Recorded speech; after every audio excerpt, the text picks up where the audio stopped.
il est une chose que nous, Guinéens, on n'accepte pas du tout.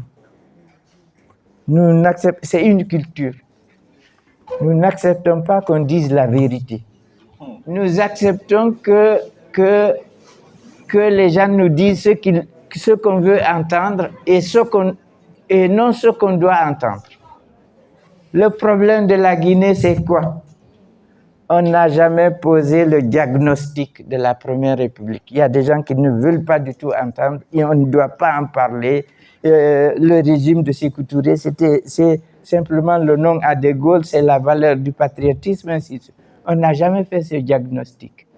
Et donc, après le changement, on a continué comme ça. Aucune société ne peut se développer en faisant l'économie du diagnostic. Il faut qu'on pose le diagnostic, qu'on sache qu'est-ce qui ne va pas et qu'on réfléchisse comment résoudre les problèmes. C'est ça qui n'a jamais été fait. Et donc, c'est le problème essentiel de la Guinée.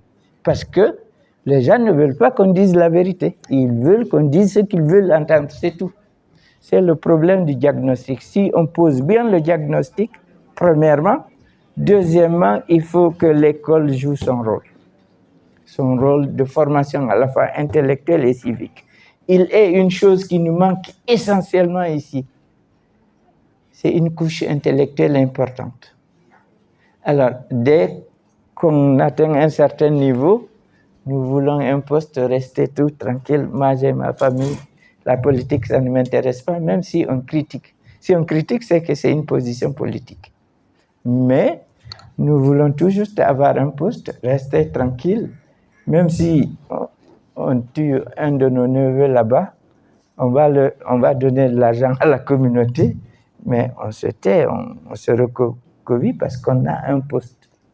C'est tout. C'est ça notre problème.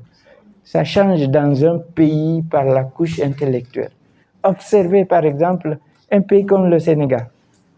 Pourquoi Abdoulaye Wade n'a pas pu faire le 3e mandat?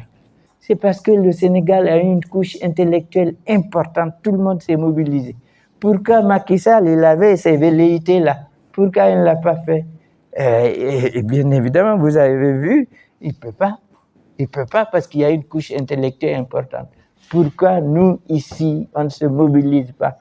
Personne ne viendra changer la situation en Guinée. Et souvent,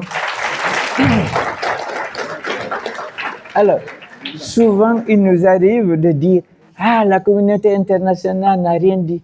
Ils attendent que nous, peuple, on se mobilise pour nos droits. Si on se mobilise, ça va changer. Si on ne se mobilise pas, évidemment, on va vivre comme ça. Voilà.